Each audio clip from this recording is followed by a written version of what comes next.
Good evening, everybody. My name is Simon Adams. I'm the Executive Director of the Global Centre for the Responsibility to Protect, and I'd like to welcome you all here this evening. Your Excellency, Deputy Secretary General, Mr. Jan Eliasson, the Honourable Gareth Evans, Dr. Michael Ignatieff, Your Excellencies, ladies and gentlemen, everybody, welcome to this third annual Gareth Evans lecture. I'm just going to give the Deputy Secretary General a minute to catch his breath. He's just come over from a meeting with the Secretary General from across the road. So in the meantime, I should mention that when I took over this position just over 2 years ago, Gareth Evans actually mentioned to me that there was a lecture series named in his honour, but he was perfectly comfortable if I just wanted to cancel it and not hold it anymore. I rejected that idea. I thought it was a great opportunity for us to annually have somebody who's a leading figure in the world of mass atrocity prevention speak and generate ideas in this area that's so important to all of us. And subsequently, last year we had a very successful lecture with Lieutenant General Romeo Dallaire, now of course a senator in Canada, and we've gone on now to have Michael Ignatieff as our next speaker. So I think a very good company here today. Gareth's embarrassment continued regarding the actual title of the lecture, and I pointed out to him that it could be worse. My wife's grandfather was a school teacher in rural parks in New South Wales in Australia for about 40 years, and when he retired, he was known in the whole community as Snow Johnson, and when he retired they said they built a new school hall in his honour, and they had him come to the opening of the new school hall and they unveiled it, and it said the Snow Johnson Memorial Hall. He pointed out that while there was no arguing with the predictive element, he wasn't technically dead yet. So it could be worse, Gareth, I would say. I should especially thank Dr. Ignatieff for coming down from Canada today to deliver this lecture, and it's with great pleasure that I now invite the Deputy Secretary General of the United Nations, His Excellency Mr. Jan Eliasson, to introduce our distinguished speaker.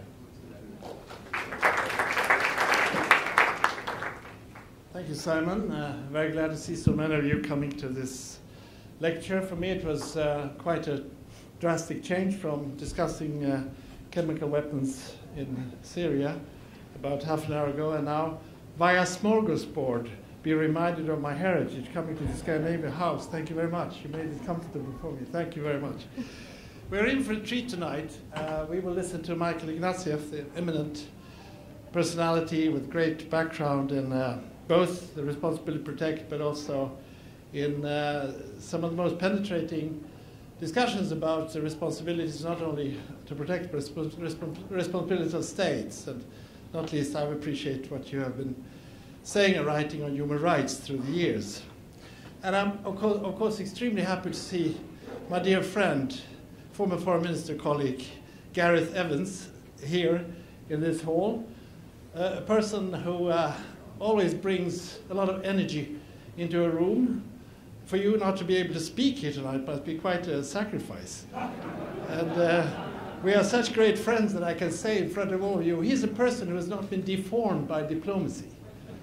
He speaks his mind, and I'm so glad that you are given a lecture that will be go beyond your and our time. I'm sure the Gareth Evans lectures will be very prestigious events also in the future. What I think you did, Gareth and Michael and Mohammed Sanoun, with your commission, was that you elevated the word and the value of sovereignty. Sovereignty was considered a restriction when the discussion came about on humanitarian intervention, as some of you remember, in the early 90s, that sovereignty prevented you from dealing with atrocities that could be committed inside nations. But what Gareth and Mohammed and Michael did was they turned it around and said, well, if you think that sovereignty is so important, don't you think that implies that you, as nations, as states, as leaders of governments, have a responsibility to protect your population inside those borders? It was a stroke of genius, and it turned around the whole debate. And when I was president of the General Assembly in 2005 and 2006, and Kofi Annan had done a great job together with his team, Edward Mortimer and others, Alvaro, to bring in this concept into, and like, of course, you were quite an architect also, bring that into the horrible name, outcome document. I was trying to make it a declaration, but it was outcome document. There is this Article 139, responsibility to protect. I could spend 20 minutes on this, I won't, on what happened in those negotiations in the summer of 2005. Well, I will not go into detail, but it was quite an ordeal. The first part of the 139 deals with this, what I was saying, accept the responsibility to protect your own population. That's easy. Everyone says yes, it's almost motherhood. But the second paragraph, what you do if you don't live up to that, what is the role of the international community? That's when it's starting to get difficult. And for us now to have a chance to listen to you, Michael, to discuss the R2P in the context of both Libya and Syria is going to be quite exciting. Adama Dieng, who was the moderator for the debate last year and also this year on R2P in the General Assembly, was as worried as I was last year and as we were this year that the R2P would lose momentum, that we would in fact take steps backward on that concept in last year's debate and this year's debate. This year we had more than 60 speakers, last year 52 I think, and I can tell you R2P is there to stay. I think there was general consensus about the whole idea of the R2P. There might be some differences in implementation, but it is in fact there to stay. And I think the debate in the General Assembly last year after Libya and this year facing the horrors of Syria and seeing R2P through that light has led me at least, and I hope all of us, to the conclusion that this principle, this norm, is there to stay. So welcome up to prove the point. Michael, thank you very much. Thank you so much. It's a tonic to everybody in this room to hear a senior figure in international life at the UN tell us R2P is here to stay. Extremely important. Thank you for saying it. I think it's here to stay. I'm immensely proud to have been down in the kitchen with Gareth, trying to work it together with Tom and other friends, Professor Luck and others. And I'm delighted to have the honor to talk to you tonight. But I do want to begin, as I think we all would want me to, by saying that we wouldn't have R2P, we wouldn't have the discussion without the guy down there. There's simply no question that without the tenacity, the perseverance, the drafting skill, the capacity for team leadership, the sheer Australian bloody mindedness of the guy, we wouldn't be here tonight. We wouldn't have anything to talk about. I was there. I saw what he contributed to international politics. And it was an experience that I'll never forget. And so I really want to begin by asking us all to salute the public international career of a great Australian, Gareth Evans.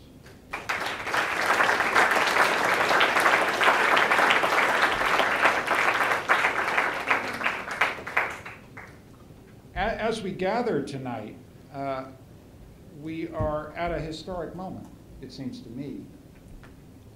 We may be at a turning point in the Syrian agony, when diplomatic action combined with a threat of force moves the Syrian regime towards accepting UN confiscation of its chemical weapons. If this happens, it will be an enormous victory for international law, for the authority of the Security Council, and for peace. And so one question that frames my remarks tonight is, what can we do as friends of R2P to help the Syrian people walk toward that faint glimmer of light that for the first time in 2.5 years, some of us can see on the horizon? I'm going to be very frank and very blunt with you. One of the wonderful things about being out of politics now is I can say whatever the hell I please. So I'm going to say whatever the hell I please. We're friends of responsibility to protect, and we take it for granted, we in this room take it for granted, that states and citizens in zones of safety have a responsibility to protect fellow human beings in zones of danger, especially protect them from tyrants with chemical weapons. But we cannot fail to have noticed how reluctant our fellow citizens have become to support protection missions overseas. And let's be clear where that problem lies. It's not compassion fatigue, it's not isolationism, it's not disengagement from the world. It's deep and justified distrust of all moralizing arguments, whether cast in the language of R2P or the language of humanitarian necessity, all of those languages that are used to justify the use of force in international affairs. The evidence from opinion polls, from the recent House of Commons vote, from the evident failure of the President to secure support in Congress, make it clear that the public mood is, to quote a song I used to listen to when I was a lot younger, "We won't be fooled again." This seems to me to define the public mood at the moment. And there's more to this than war weariness or sorrow at the human and financial cost of intervention. This mood goes beyond disillusion at the failures to build stability in Iraq, Afghanistan, or Libya. The core problem, I think, is public anger at the manipulation of consent, disillusion with the way moral and humanitarian arguments have been used to extract popular consent for the use of force in Afghanistan, Iraq, and Libya. Now, you may not think that's our problem as friends of R2P, because R2P was not used to justify 2 out of the 3 of the cases I've just mentioned. But my point is that its legitimacy as a vocabulary for international engagement cannot escape the general opprobrium that is falling upon all arguments to protect strangers in conflict-ridden countries far away. And so the question of how friends of R2P regain democratic support for the doctrine strikes me as the critical challenge for us in the years ahead. Now, 3 arguments suggest themselves to regain popular support. The first would be to emphasize that protecting civilians is about prevention, not primarily about force, and that's certainly true. But emphasizing the preventive pillars of the R2P doctrine, however important it is, merely changes the subject. Because the public's problem is not with conflict resolution. It's not with foreign assistance. It's not with law and order training or with any of the other elements of prevention.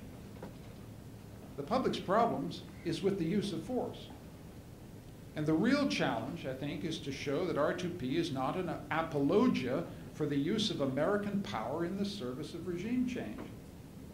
So the second argument we have to make to regain public support for the R2P doctrine is simply, could be put in a kind of slogan, R2P is not RC. R2P is not regime change. The Libyan operation undermined rather than reinforced the doctrine, and it will not be enough to simply claim that R2P was intended to reinforce rather than subvert sovereignty, a point made by the Deputy Secretary General.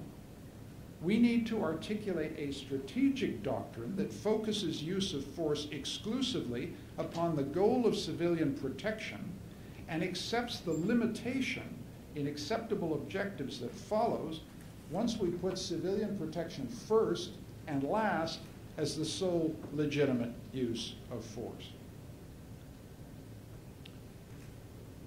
Now let me be still more controversial. The third and most difficult challenge of all is to provide a coherent answer to the question of what to do to protect civilians when the Security Council blocks legal use of force. There simply are circumstances when force, while strictly illegal under international law, may remain legitimate in situations of acute humanitarian emergency. We can have an argument about this, and I welcome the argument. But in Syria, the claim would be that the threat of force has played a role in the breakthrough that might, just might, protect civilians against further use of chemical weapons. If force may be legitimate but not legal, then the question becomes, how can we guarantee that it will not get out of control? Talking about responsibility to protect in Syria focuses discussion about Syria because it focuses where the discussion should be. That is, how we protect the Syrian people from further horror. It's only too obvious thus far that the peoples of the democratic states have failed in our responsibility to protect the people of Syria. But notice, this is hardly a failure to intervene. There's been intervention everywhere. It's been constant from the beginning. A ferocious, well-armed proxy war is devouring Syria, with weapons pouring in from all sides. Iran, Russia, Saudi Arabia, Turkey, the Gulf states, Hezbollah have each tried to tip the military balance in favor of the regime or the rebels, but far from succeeding, they've aggravated atrocity and exposed civilians on every side to repeated, deliberate, and murderous attack.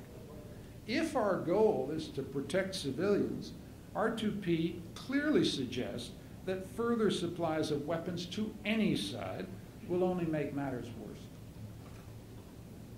The closest that the international community has come to applying R2P in Syria came when the Security Council dispatched Kofi Annan and Lakhdar Brahimi to seek a ceasefire. And as we know, both attempts failed. Russia and China's opposition has then made it impossible to secure Security Council approval for no-fly zones, for humanitarian corridors, or for any other measures that would have protected civilians from the brutality of the regime, and, let me also say, from reprisals by the rebels. Russia, in particular, has done its level best to render R2P inoperative, shipping weapons to a tyrant, while giving the rest of us lectures on respect for international law. It now appears that they've changed tack, and we can all speculate why. It may be that they fear that the U.S. strike would weaken their ally. It may be that they no longer trust Assad with the custody of those weapons. It may be that they fear he will lose custody and those weapons will end up attacking them on the southern front of their own country. In other words, they may have discovered rather late in the game that all states have a strong necessity, a strong impulse to ban the use of chemical weapons. Syria is giving all the great powers a very painful lesson in the fact that they actually need each other. And this awareness should give heart to those who want to see a Security Council capable of acting together in the future.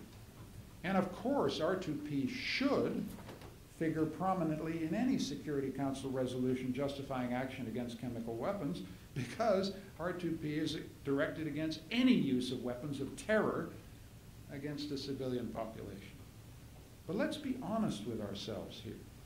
If R2P language is to make a return to the vernacular of the UN in Syria or in any other conflict in the future, its defenders must first rebut some arguments that have gained traction throughout the international community. I was one of the commissioners present at the creation of the doctrine, so let me engage with these arguments one by one. We ISIS commissioners were not the cabal of interventionist hawks that opponents of the doctrine have made us out to be. We were recruited from the four corners of the globe, and we understood from the first meeting just how deeply the world disagrees about the use of force in international affairs. We're so often accused of attacking the prerogatives of sovereignty that it's worth emphasizing that none of us questioned sovereign equality, that sacred fiction of international law. I call it a sacred fiction because it speaks to a world that we dream of, not the one we actually live in. We live in the world described by Thucydides. The strong do what they can, the weak do what they must. But we wanted our report to stand for a very different world of responsible and independent sovereigns providing the minimum security that their citizens need to live any kind of life and respecting the rights of other sovereigns in the international arena.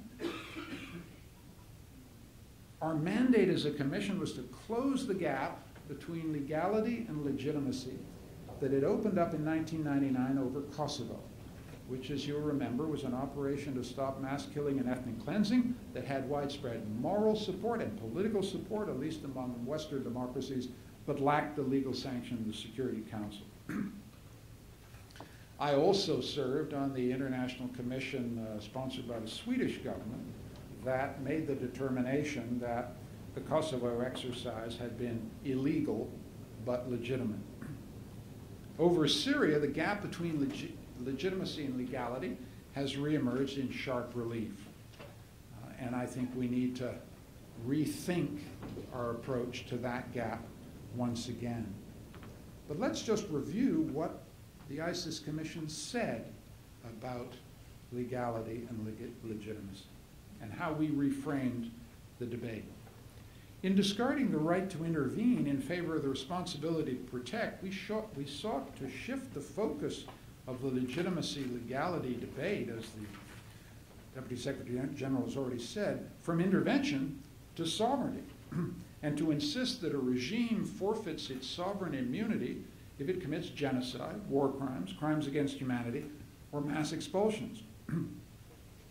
In Gareth Evans' memorable words, sovereignty under the UN Charter would be little more than a license to kill unless sovereign regimes accept an obligation to forswear committing those crimes in maintaining power. The Commission's second move was to reframe the intervention debate from a discussion about the discretionary right of powerful states to impose their will on weaker ones and shift it to the responsibility of all states, weak and strong, to protect their own populations. So ISIS, as you know, was an exercise in norm entrepreneurship. We hope to create a moral consensus around sovereign responsibility that would lead states to change their practice, and from changes in state practice, we would inch our way one day towards the emergence of a norm of customary international law. Just a little word about the norm, by the way. R2P is so frequently attacked for being a Trojan horse for the imposition of Western norms that it bears repeating that our norm did not assume that sovereign states should be democratic or rights-respecting. We accepted that some powerful states, some weak states, but some powerful ones, China comes to mind, could be responsible states without being democratic or rights-respecting, provided that they did not inflict or allow conscience-shocking crimes. We reasoned, in other words, for a pluralist world, for a world that disagrees about the legitimacy of power and force in the modern world. A world where, in the words of a legal scholar I have great respect for, sovereignty means the right to be wrong about justice. We accepted a world in which sovereigns have the right to be wrong about justice. Our job was to define at what point being wrong about justice endangered international peace and security and threatened the lives of your own population. Nor did we make the overthrow of a democratic government a justifiable cause for military intervention. We noted that regimes that suppress rights have set themselves on a path that will likely lead to instability and overthrow, and he proposed a raft of preventive measures that could be undertaken to help a rights-violating state and its population to pull back from the abyss. But we concluded that intervention without consent could only occur when such regimes committed very specific crimes that violate conscience on the one hand and endanger international peace and security on the other. We're so often accused of crafting a new interventionist norm out of thin air and foisting it on unwilling states that it's important to remember that from our point of view, we were not charting new territory in international law. We were working, after all, at the end of the worst century for sovereign crime in the history of humanity. We were building on the revolution in international law that began at Nuremberg, continued at San Francisco, and was brought to a kind of apogee with the passage of the Genocide Convention way back in 1948. We were not inventing a new doctrine so much as codifying the impact of Auschwitz on the international order and the impact of Rwanda on the international order. We shifted the language of intervention from right to responsibility in order to make clear that when certain specific thresholds of horror were crossed, interventions ceased to be a matter of discretion. It became an obligation, but a bounded one, a duty to protect civilians from further harm, not a right to substitute a new regime or conquer territory. The obligation to protect was further limited by the rule that force had to be a last resort, conducted with the right authority, right intention, protection and only protection, proportional means, any reasonable prospect of success. As a consequence, we understood responsibility to be an imperfect obligation. That is, one that could not be exercised, for example, if it was likely to make matters worse for the people you're trying to help in the first place. This was the cautious, prudential, limited doctrine that the Commission presented to Kofi Annan in late 2001. We believed we'd simply uncovered and defined an emerging consensus in international affairs. Imagine our surprise at what's happened since then.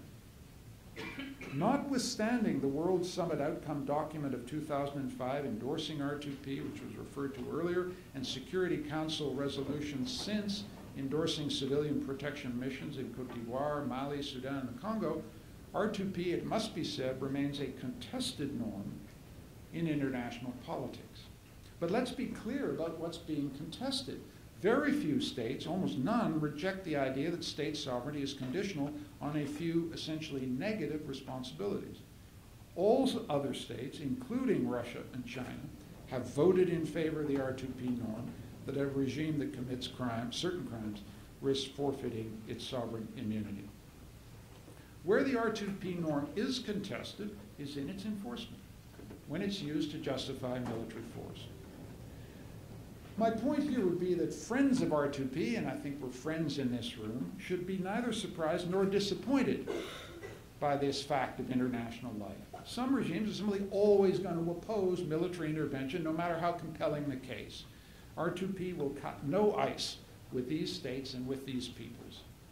Even those states willing to intervene, and that usually means the United States and its allies, are not going to accept a strict legal obligation to do so.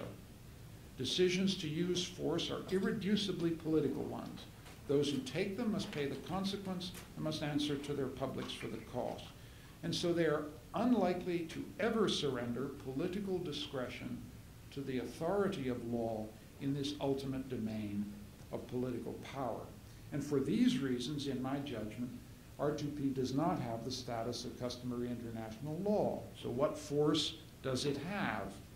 We called it in the report, quote, an emerging guiding principle, a normative guide endorsed by the United Nations itself for leaders and citizens to use when deciding if force is legitimate. Given the depth of disagreement in international politics, I cannot see how R2P can become more than this. And if this is the case, the gap between legality and legitimacy that emerged in the 1990s can never be fully bridged. In situations like Syria, where the Security Council refuses to authorize force, the states that act alone or in concert with others will lack legal authority to do so. For Russia and China, and for many international lawyers in the United States and around the world, and maybe some of you in this room, the matter ends there. If there's no legality, there cannot be legitimacy. And if there's no legality, any use of force in defiance of the Security Council can only weaken international law. But my friends, and here I speak for myself, not for other members of the Commission, I don't think the matter does end there. When the Security Council blocks action and states get away with gassing their own people or killing them en masse, the rule of law suffers and the authority of the Security Council is diminished. States that act to defend civilians in the absence of Security Council approval have political, if it's not legal, grounds to argue that they are in fact defending, not weakening, international law. The difficult fact that we need to get our mind around, and this is difficult for all of us, is that what law forbids, conscience may still command. What law forbids, international peace and security may still require. What is legal is not always legitimate. Now let's be clear here. The ISIS report did not endorse action outside a Security Council mandate. It simply acknowledged that in certain situations that shock the conscience, states may act in absence of legal authorization. And then the question becomes, can it ever be legitimate for them to do so? Those who argue that legality is the sine qua non for legitimate action in the international arena should remember, in my view, that international law is more than the structure of existing conventions, treaties, and rules. It also includes the natural law tradition that dates to Grotius. And that tradition's enduring function has always been to remind us that legality is not in itself legitimacy. When legality and legitimacy part company, as they've done in Syria, both sides of the argument, not just the interveners, but those against intervention, have an obligation to justify. Those who say strict legality must prevail have an obligation to explain how this squares with morality, just as those that say morality should prevail need to explain why they're justified in breaking the law. Let's see how this plays out in practice. A veto at the Security Council against protecting civilians in Syria has moral consequences. Such vetoes enable a ruler to continue butchering his own people and driving millions into exile. If a veto has these ghastly consequences, who would call it legitimate? And who would dare believe that such a veto actually strengthens the rule of law? Equally, when legal authorization is not forthcoming, states contemplating military action had better find the grounds in moral necessity that they lack in law. Because they lack legality, they are under a special burden to demonstrate legitimacy. The ISIS report, though it was never intended for this purpose, the ISIS report can be used to outline what legitimacy has to look like in the absence of just authority. If an intervener must show that all peaceful means have been exhausted, the force applied is strictly to protect human beings, it will do more harm than good, and stands a reasonable chance of protecting civilians from further threat. So any external use of force in Syria or anywhere else has to pass that minimal threshold. If an intervener's case does pass that threshold and the Security Council still refuses to act, where can the intervener go to secure legitimacy? ISIS did not address this question, and the question that now confronts the international community is whether, in the absence of international legal authorization, force can be legitimate if it secures democratic ratification. The strong states who happen to intervene in civilian protection cases are usually democracies. Not necessarily always, not necessarily in principle, but in practice. Their obligation to justify force and discipline its use derives from the governing constraints of democratic rule itself.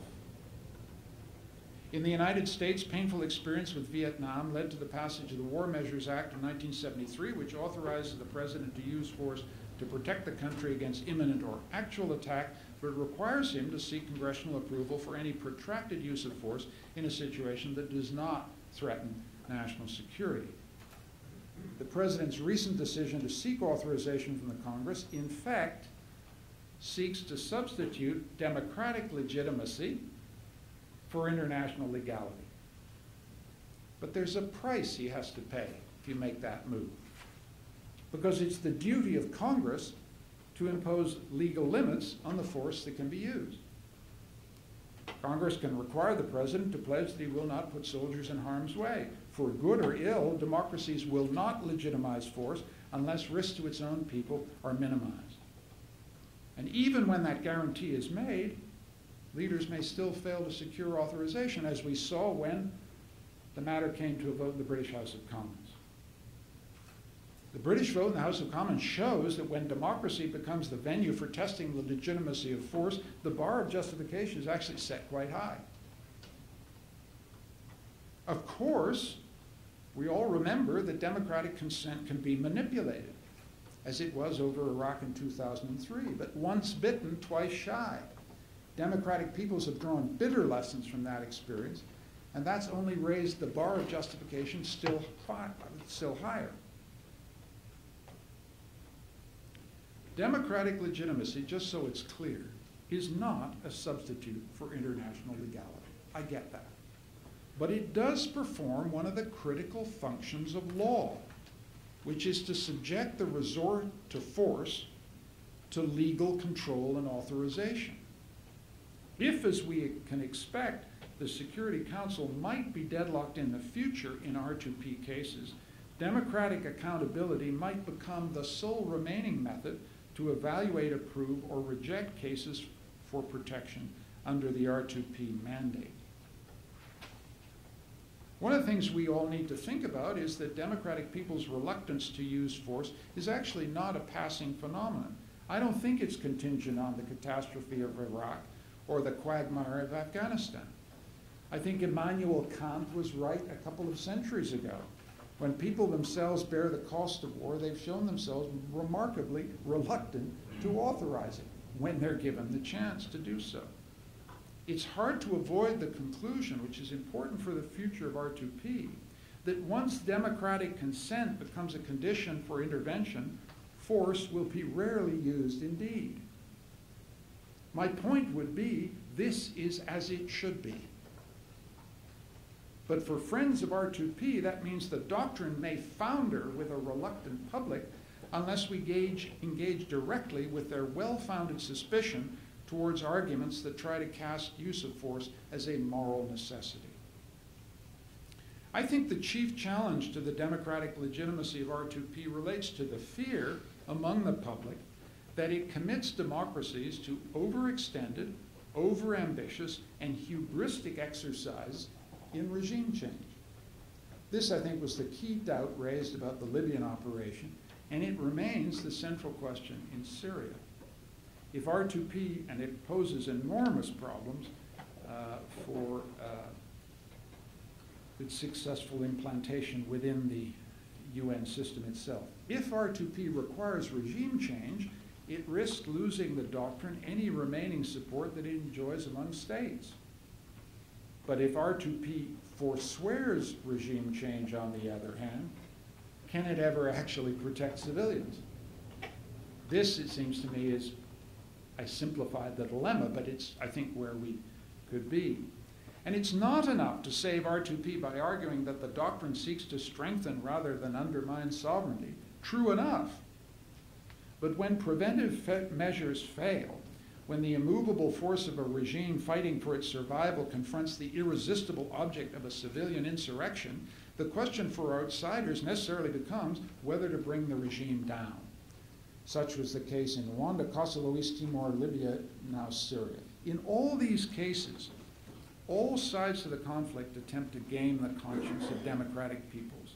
The regime calibrates its repression to see what it can get away with. The rebel side seeks to trigger intervention with calculated provocations. You will think my remarks here cynical, but it's extremely important to understand that we do the people we're trying to protect no moral favors whatever if we presume that they're all helpless innocents. or insist that they can only be rescued if they are.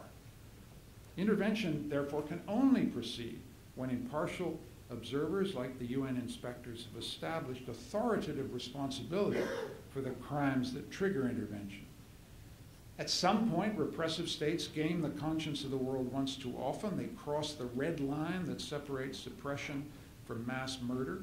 And when this line is crossed, as it was in Kosovo and Libya, Western democracies usually try to protect civilians by using air power to back rebel forces. But as we all know, this remains a highly controversial strategy. After Libya, Russia, China, Brazil, India, many other states, some of them represented proudly in this room, expressed what could be called buyer's remorse, maintaining that R2P had served as a cover for regime change by stealth. And there's little doubt that the Libyan experience has made it more difficult to rally political support for action in Syria. The Brazilians, as we know, are trying to reduce this suspicion by giving the Security Council greater operational control of military protection missions in the future. But the deeper question remains whether you can protect civilians in Libya or anywhere else without overthrowing the regime that's oppressing them. And that question haunts us as we figure out what to do in Syria.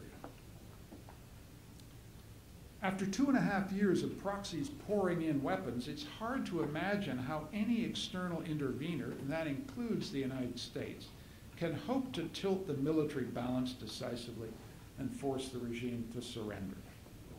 Unlike Kosovo and Libya, moreover, there's no common political front and no common chain of command in the Syrian opposition, and hence no possibility of aligning air power with a cohesive unit that can be assisted to victory. Nor is it coherent to simply punish the regime for using chemical weapons use. A more coherent strategy if negotiations fail and conflict resumes would be to degrade the regime's capacity to harm civilians. But again, even if his capacities are degraded, we can assume that Assad will fight on unless the Russians tell him the game is up. If, however, and this we don't know, they have forced him to abandon chemical weapons, the path to a ceasefire in Geneva might lie open for the first time.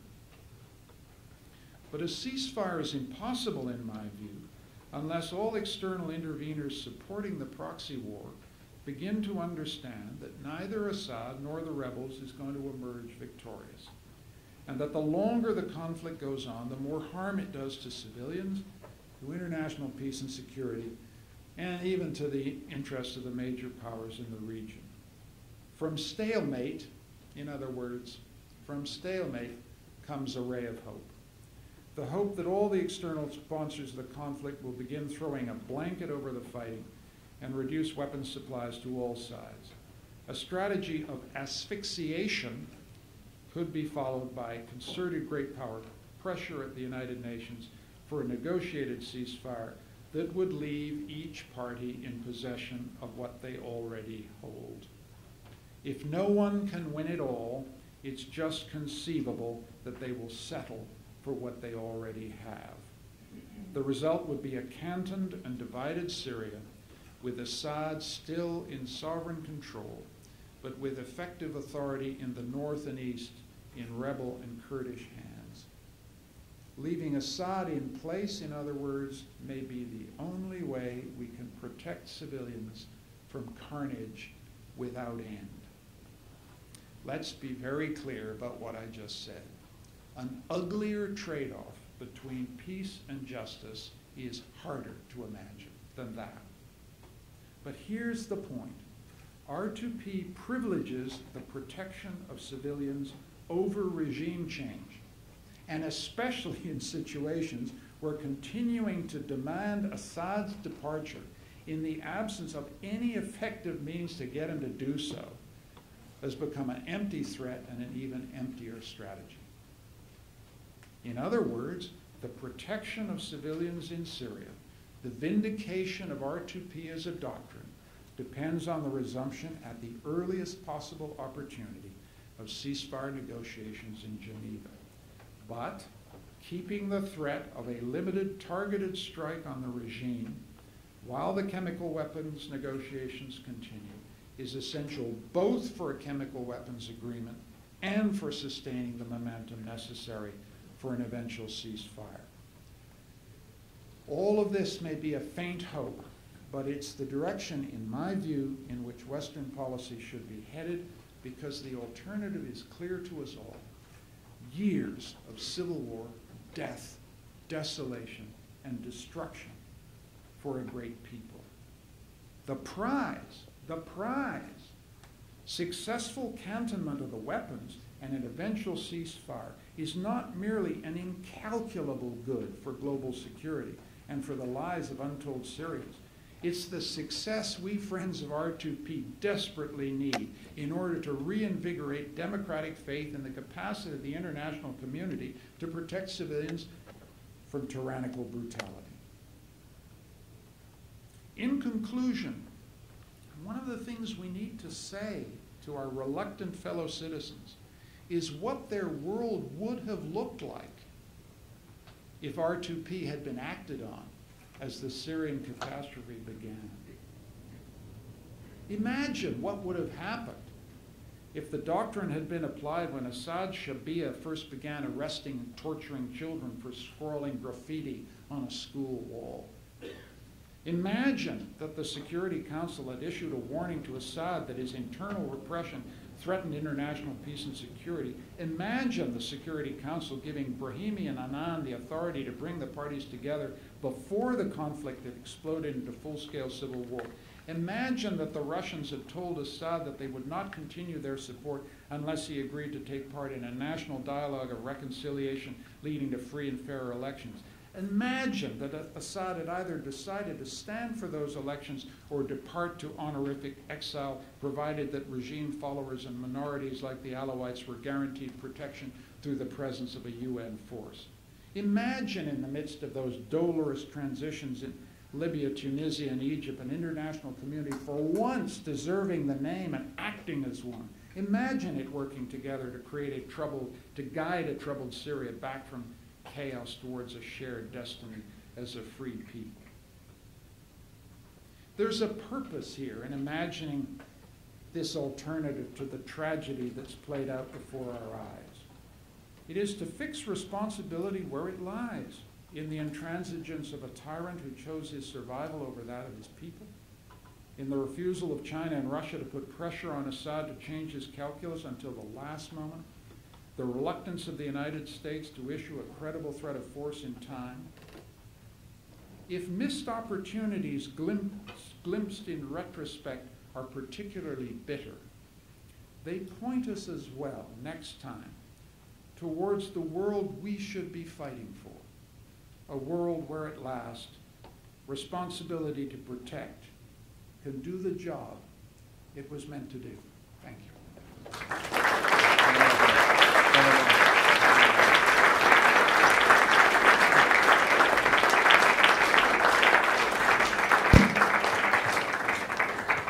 Michael has agreed to take a few questions from the floor. We've just got a few minutes for that. There is a microphone here that is going around. My name is Philippe Bolopion. I'm the UN Director for Human Rights Watch. And thank you very much for a very, very insightful lecture, very interesting, and I'm sure many of us have been thinking about these issues these days. I wanted to maybe ask a very simple question and make a quick comment, but the question is, was it a big mistake in 2005 to accept that R2P would be codified with the Security Council being the ultimate arbiter on when the enforcement can come in play? These days, whenever people talk about R2P in Syria, R2P advocates say, well, if you look at the GA outcome statement, enforcement is out of the picture. Does that not render the whole concept useless in a situation like this? Since R2P has been codified, we've had Sri Lanka, where R2P has not been a way to look at the conflict, and we now have Syria. Yeah. And so was it a mistake? I don't think it can be a mistake. I don't think you can have any kind of international order at all unless legality is franchised through one institution, the Security Council. I mean, I've pushed this as far as I can go. What I've said is, let's be honest with ourselves. We cannot simply run an international order on strict legality. There may be cases, this was the case I was trying to make cautiously and carefully, where urgent necessity, urgent moral necessity, will provide grounds for a state to engage in unilateral protection operations. But I've added the important proviso that one of the things that actually seems very positive about what's happened in the last month is that leaders of those democratic states who can use force in those situations have understood they have to franchise it through their own democratic system. And that, it seems to me, does impose substantial practical limitations on the kind of force that can be used, and puts a bar of justification that, it seems to me, does subject legitimate uses of force to, in fact, the legal constraints of domestic law. And that's an extremely significant development. Let's be clear what the consequences are. I mean, just take your Sri Lankan case, which burdens the conscience of everybody. I can't promise you that a democratic state would have authorized protection operations in the absence of a Security Council authorization in 2009. And those of us who care about R2P have an enormous work to do with our own democratic public, saying, you know, we live in one world. Where is the largest population of Sri Lankans outside of Sri Lanka?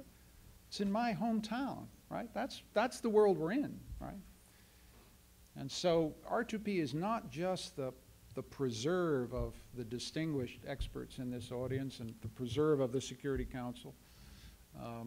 It also is incumbent on wonderful organizations like yours, the democratic public, to absorb one of the basic premises of R2P language, is that the responsibility is ours. Bill Pace, just here from the International Coalition for R2P.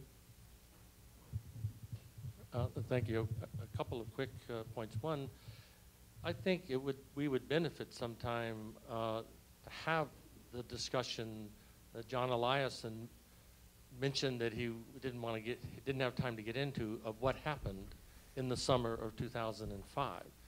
For example, I think it's been very inaccurate, those who have used the term buyer's remorse in connection with Libya, when those of us that were part of the negotiations from 2003 to 2007 knew that there were these people who accepted it in the outcome document. There was tremendous disagreement there, and they were committed to trying to undo it years after. So it wasn't a buyer's remorse, it was a strategy of undoing it that was there. So I really think it would be very helpful to have that discussion. Secondly, I think in your excellent presentation, there are developments now in when do regional international organizations have a right, or should have a right, morally, legally, or legitimately, to enact prevention and protection with or without the Security Council's referral. Third, I think the whole legitimacy of the council members with veto using their veto relative to these types of crimes now is becoming both a legitimate and a legal issue, as 122 countries have ratified the Rome Statute for the ICC. So I think there's a lot of positive development that is very complicated and nuanced. And of course, the last thing is, when are we going to insist on the council, the permanent members, doing what they're supposed to do in the charter in maintaining international peace and security, and having the right to exercise that power on the basis of their upholding the principles of that charter. Those are very good points. I won't pick any of them up, although I could go on at length about all of them, mostly in assent. I think the importance of regional organizations is extremely important. It's just a practical, hard political matter. The support of the Arab League, for example, has been extremely important as a franchiser of legitimacy. And it is, let's get honest here, the absence of alliance-wide franchising of legitimacy for American air operations in Syria has been a significant thing to note. I mean, NATO is not, chimed in. There doesn't appear to be alliance support. I make that point because I don't want to be heard to say, well, if you can get it through Congress, everything's fine. I'm saying legitimacy is a very complicated thing that you have to assemble. It's political, it's moral, but it's also democratic. And I think we haven't, in our R2P discussions, put enough emphasis on reaching and convincing the populations who have to pay the price and bear the burden. There's a gentleman just here on the left. Sorry, the lights are in my eyes, so I can't quite see you. It's Ian Williams, a senior analyst with Foreign Policy in Focus. I appreciated the confusion, I might say. It's not often that's a compliment, because I've told students when I've taught this subject that if you can see clearly, then you're getting it wrong. The real life is confusing, and this is. There's an old joke about the Irish traveller who's asking for direction, is just told, if I was you, I wouldn't start from here. And I think that applies in most of these situations. But there's one thing that you were missing from, unless I missed it, I came in slightly late. In the original report, there was quite a lot of emphasis on bypassing the veto with the Uniting for Peace resolution. And I thought at the time it was a trifle optimistic, because the US has been denying the legitimacy of the Uniting for Peace resolution ever since it discarded it at the end of the Korean War and decided the Palestinians were using it. So it's a sort of unintended consequences. But surely the role of the General Assembly as a legitimizing factor here, even allowing for the fact that Washington has denigrated the General Assembly's legislative powers for 2 decades now, would help in getting the type of moral authority you're talking about to apply to Russia in defense of Syria. And I'd have thought a sort of international opinion poll with an overwhelming majority in the General Assembly would be a crucial diplomatic defeat and dressing down for Moscow, and force them to accommodate. I think there's a lot to be said for that. I was very struck that that liberal, softy, UN lovers, Big Brzezinski, actually recently said he thought Uniting for Peace, or some attempt to engage the General Assembly, is extremely important. I guess when you add all this up, I'm saying that anybody who raises the sword in international affairs must, in all cases, attempt to secure legal authorization. In all cases. I feel very strongly about that. But there are a few cases when people are being slaughtered, and this is what R2P is all about, when, if for great power reasons that avenue to perfect legality is blocked, the duty that then falls on a potential intervener is to assemble a morally legitimate case which faces and overcomes what seems to me crucial to legitimacy itself. All forms of legitimacy have to pass a burden of adversarial justification. Show me. Prove it to me, right? Arab League, the General Assembly, democratic publics at home. That's how you do it. Legitimacy is not something that can simply be claimed. It has to be earned. And in this talk, I was trying to describe the specific ways in which it is earned. And so I would support both of what these 2 previous comments have said about that issue. Sorry, we're very tight for time, so can we please thank Michael again for a very piercing speech.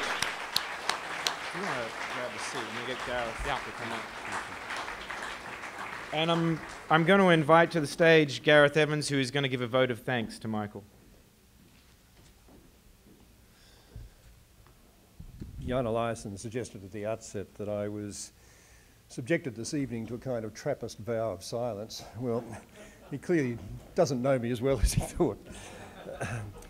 And I am not quite as dead as the extremely embarrassing title of this lecture might suggest. And accordingly, I do claim the privilege of thanking Michael Ignatieff tonight. It's an enormous pleasure to do so, because I think what we've heard from Michael tonight is exactly the kind of thing that the Global Centre hoped for in sponsoring this lecture series. We've heard a lecture which is timely, which is enormously informative, and has been enormously stimulating. It couldn't have been more timely in terms of, I suppose, the luck of the circumstances of the date we chose, but Michael's willingness to grapple as comprehensively as he has with the issue that's on all our minds at the moment has made this as timely and as relevant a speech as we're ever going to get in this series, so thank you for that. Also extremely informative. We always look in these lectures for someone who's actually totally committed to explaining and clarifying and defining this norm, which is still imperfectly understood and still incompletely embraced. Michael has been known to stray off the reservation a couple of times over the last decade in his embrace of the true faith as laid down in the Commission report, which we wrote together. But he certainly wasn't straying off the reservation tonight, not least, I think, in some of the riffs he offered you on the crucial importance of the legality criterion being recognised, whatever the difficulties which we'll come to in a second may be in doing that in all cases, but also the emphasis on the centrality of the civilian protection rationale for responsibility to protect. And I think you've contributed something to all our speeches in the future with your line about R2P is not RC. Regime change might, on occasions, be the price you have to pay to get civilian protection, in a particularly acute and ugly case. But it sure as hell is not the same thing, and we have, I think, strayed into error by that slide, which has occurred to all too obviously in the case of perhaps Libya and some others as well in memory. But the main thing, I think, about tonight's speech is just how stimulating it was in addressing the central theme of Michael's presentation, which is the dilemma, the agonising dilemma we face in the legality versus legitimacy conundrum, when the legality issue, however much UK lawyers might pretend otherwise, is simply not resolved. And you've got a clear-cut case of a proposal for the use of military force, which is, to the extent that the majority in the Security Council is not there, the unvetoed majority, is a real problem. I think not everyone will be comfortable with some of the suggestions Michael made about how to resolve this conundrum.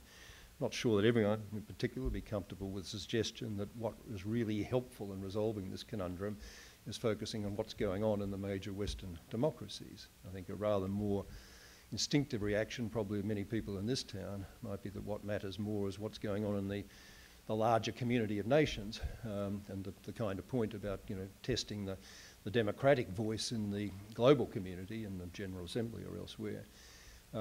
So that's an issue, but I think it was absolutely fascinating for Michael to raise this issue, as he did, of the utility of that democratic, domestic voice in contributing to the resolution of this debate. Again, not everyone, I guess, will be comfortable with Michael's invocation of natural law as a helpful solution to dealing with this problem. My own instinct in resolving the legality legitimacy conundrum, and it was just the heart of so many of our debates on the Commission, is probably just to rely on the old fallback that what you're sometimes confronted with in the international arena is the functional equivalent to a domestic law plea and mitigation. Officer, Your Honour, yes, I did run the red light, but my wife was having a baby in the back seat. There's a certain moral imperative to do so. And I think a variation on that theme, provided you don't make that sort of claim too often, and you do only make it in circumstances where there is a compelling recognition of the satisfaction of the prudential criteria or the moral criteria, and you do actually recognise and don't play games with the notion of legality. I think this can be something that's pretty well understood in the international community, as was the case in the context of Kosovo, and we're now confronting that again in the context of Syria. So one thing people, I think, will be comfortable with, certainly in Michael's speech, was that brilliant riff of his at the end, imagine what would have been the case had the Security Council done what the Security Council was established to do in all the ways that Michael suggested. That's one of the most effective verdicts I've ever heard in short compass on the failure to effectively exercise responsibility by the Security Council in the way that we all might have hoped it would over the last couple of years. So even though Michael might not have had the last word on all the issues he dealt with tonight, what he has done is made an enormously stimulating contribution to this ongoing debate. He's a man, as You can see for yourselves, if you didn't know already, a very fine intellect. He's a man of total passionate commitment to our common humanity and everything that goes with the protection and defence of our common humanity. He made a gigantic contribution to the crafting of that original seminal report of ours, and tonight you've heard from him a really stimulating and a really major contribution to this ongoing debate that we all have to have about this most difficult but most important of international issues. So I ask you to join with me in thanking once again Michael Ignatieff.